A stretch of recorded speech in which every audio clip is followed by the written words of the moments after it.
Hey everyone. Today I want to talk about something that's not just geopolitical, but actually deeply human.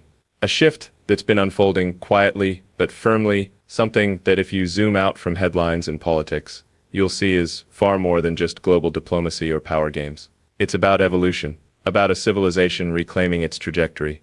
Now, let's be clear, this isn't an anti-West statement. It's not about blame, it's about balance. It's about a country, with one of the oldest continuous civilizations on the planet, moving into a position where it's no longer being steered. It's steering itself.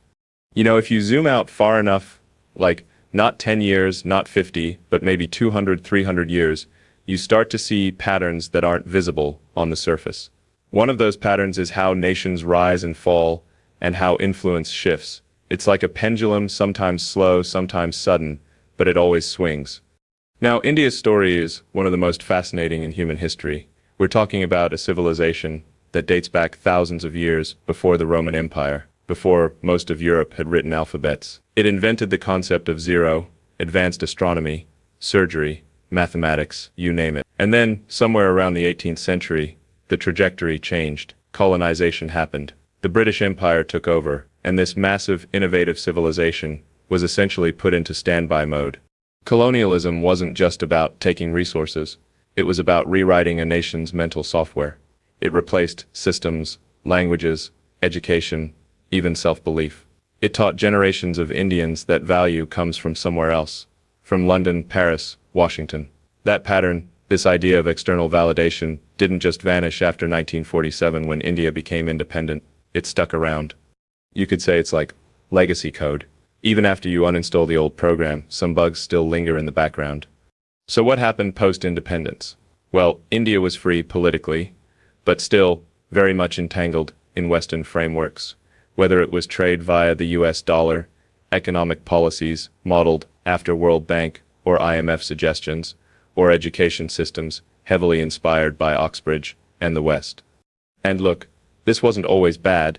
It helped India integrate into the global system.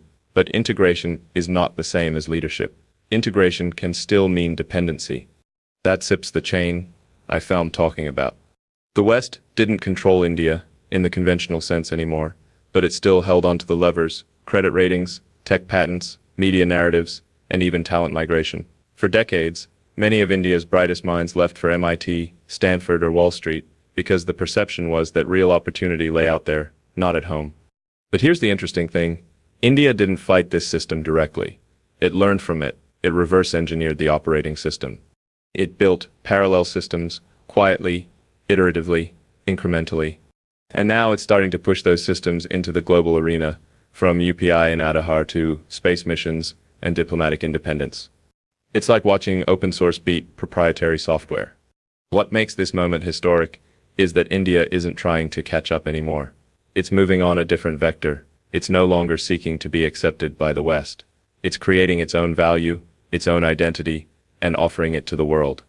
And that's what I mean when I say the final chain, mental, systemic, and structural, is breaking. Once a nation knows how to code its own future, it doesn't need anyone else's permission to build it. So, let's talk about technology, because honestly, this is where the real game is being played. Military strength? Sure. Diplomacy? Important. But tech is the invisible infrastructure of power. It's what silently runs economies, controls information, enables surveillance, shapes culture, and the countries that don't control their tech stack, they don't control their future. For a long time, like several decades, the Western world, mainly the US, pretty much owned this domain. From microchips and operating systems to payment systems and AI platforms, if you wanted to build or scale anything significant, you had to plug into a Western system. There wasn't really an alternative. Now let's look at India. For a long time, it was a net tech consumer. Great engineers, amazing talent, but most of it was being exported. Silicon Valley was full of Indian brains building Western fortunes. The infrastructure back home, still dependent. From mobile operating systems to GPS, from banking infrastructure to payment networks, it was Western dominated.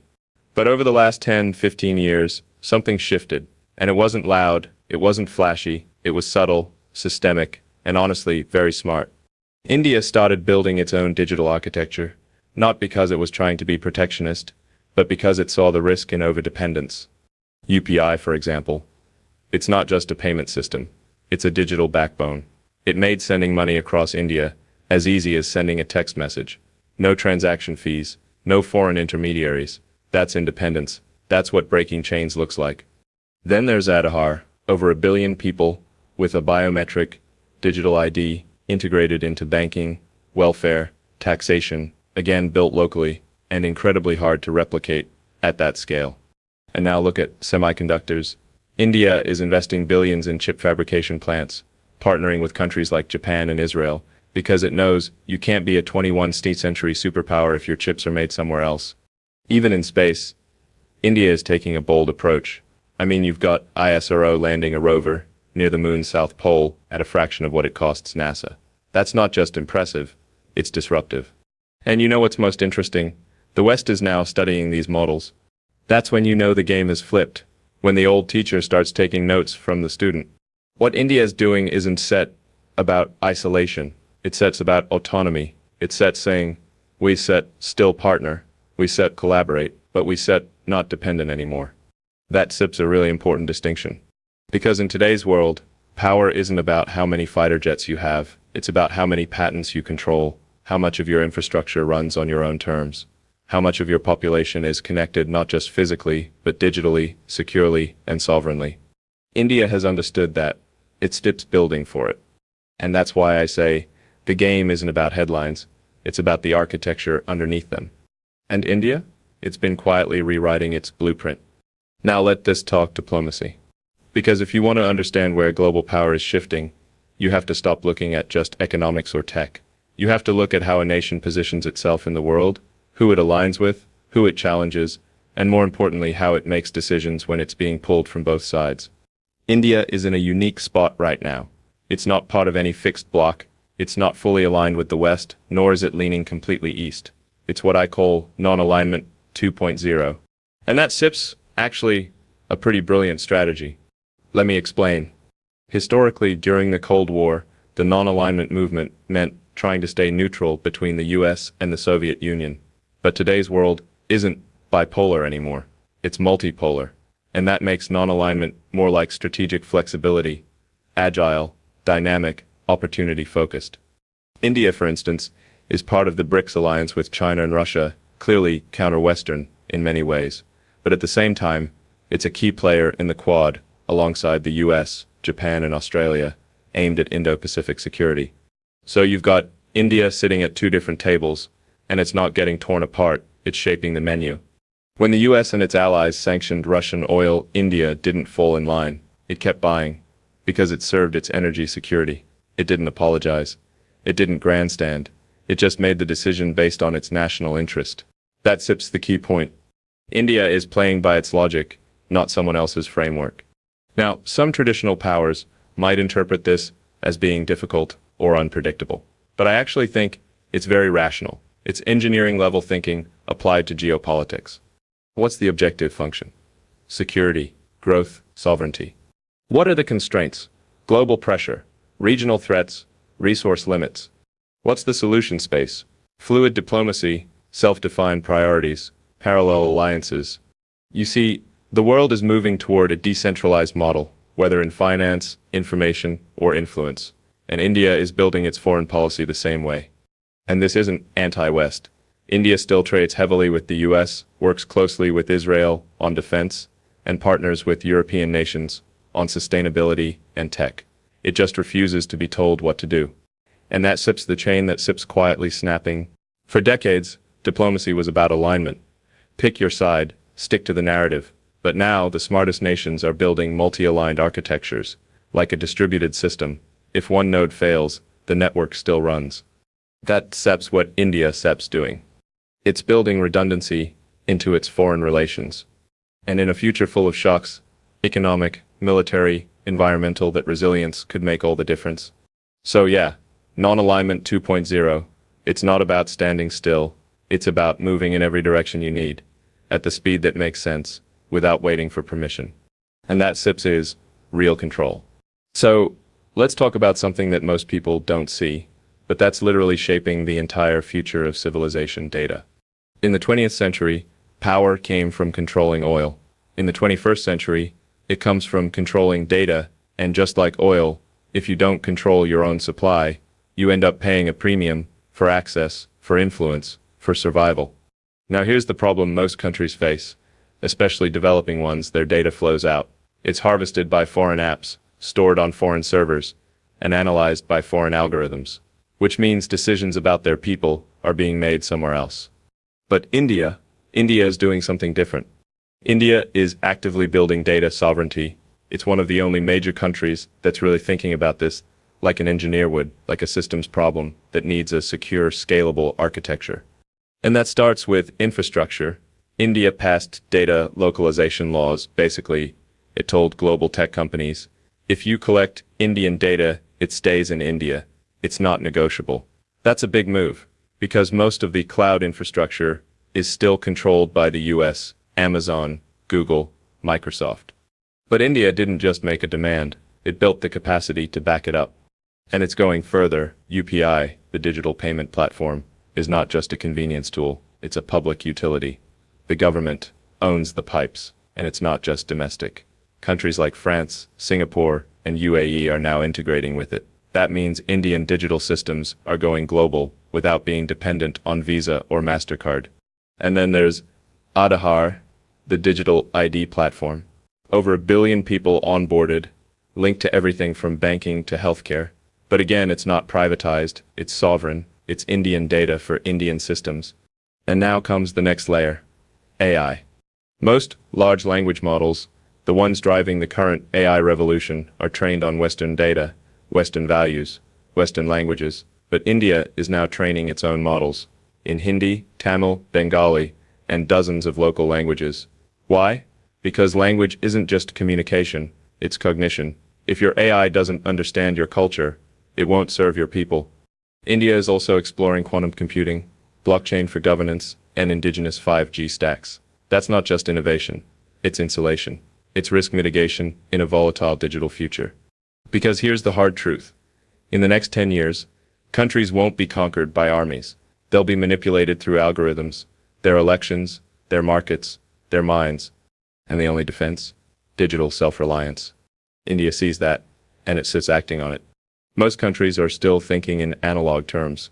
Borders, bases, tariffs. India is securing its digital borders, and it's quietly building the equivalent of a digital iron dome, layered, sovereign, intelligent.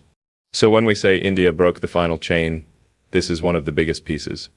Because the final chain isn't just about politics or trade, it's about who owns the data that defines you. India is saying, we it'll own ours. So we've talked about technology, diplomacy, infrastructure, and data. But let's zoom in on something more subtle, something more powerful than economics or policy. The final chain is psychological. Now, this is not something people usually talk about in the context of geopolitics, but honestly, it's the most important layer. Because if you control how people think, you don't need to control anything else. You've already won. Let's look at India's case. For a long time, decades, maybe even centuries, the idea was that progress meant becoming more like the West. If you spoke English well, studied in London or Boston, wore a suit, and quoted Western authors, you were modern. That was the image. Subtle, but very real. Now, I'm not saying there's anything wrong with learning from the West. The West has created a lot of great things. Science, institutions, innovation. But the problem happens when a country starts to believe that its own systems, traditions, and ideas are somehow inferior by default. That sips the mental chain. And it runs deep. It affects how people see themselves. It affects what young people aspire to be. For decades, the dream for millions of Indians was to leave, go abroad, get a job in Silicon Valley, or London, or maybe Australia. That was the symbol of success. But something's shifting now. More Indian students are choosing to build careers at home. More Indian startups are going global from India, not by leaving India. More creators, scientists, and entrepreneurs are saying, we don't need to imitate, we can innovate. And that sips, not nationalism. That sips self-belief. When ISRO landed Chandrayaan near the lunar South Pole, on a budget smaller than some Hollywood movies, that wasn't just a technological success. It was a psychological milestone. It told 1 billion people, we can do this. on our terms. That belief, once internalized, is unstoppable. Because what holds countries back isn't always money, or military, or even tech. It's self-doubt. It's the lingering feeling that greatness belongs elsewhere. When that flips, when a nation starts believing it is the source of innovation, that it deserves to lead, that its values, culture, and models are worth exporting, that's when transformation becomes permanent. It's like switching operating systems from reactive to proactive. India is going through that shift right now. Quietly, no slogans, no drama, just evolution. And the world is noticing. You can see it in how international investors now see India as a creator market, not just a consumer market. You can see it in how global universities are partnering with Indian institutions, not just recruiting from them. You can see it in how Indian-made solutions, like UPI, are being adopted internationally. That tips what breaking the final chain looks like. Is this not loud? Is this not explosive? Is this internal? But once it happens, there's thus no going back. India no longer needs validation. It needs vision. And from what I'm seeing, that vision is already being built. Now let's zoom out. Because when we talk about India breaking the final chain of Western control, it's easy for people to assume that means rivalry, some kind of East versus West competition, but that's not the most productive way to look at it. What's actually happening here isn't a confrontation. It's a reset. We're transitioning from a unipolar world, dominated by Western institutions, currencies, and narratives, to a multipolar one. A world where power isn't centralized in one geography, but distributed across different ecosystems. And I think that SIP's a good thing. It's more stable, it's more innovative, it's less fragile. Because think about it, when everything is dependent on one system, one model, one supply chain, that's inherently risky. It's like having a single server run an entire global network. If that node fails, economically, politically, or ethically, the whole system suffers. India emerging as a sovereign power in tech, diplomacy and development adds redundancy to the global framework, and if you're building any large-scale system, like a rocket or an AI neural net, you always build redundancy. That's how systems become resilient. And India's rise isn't happening through war or coercion. It's happening through scale, strategy, and design. That's very different from previous superpower models.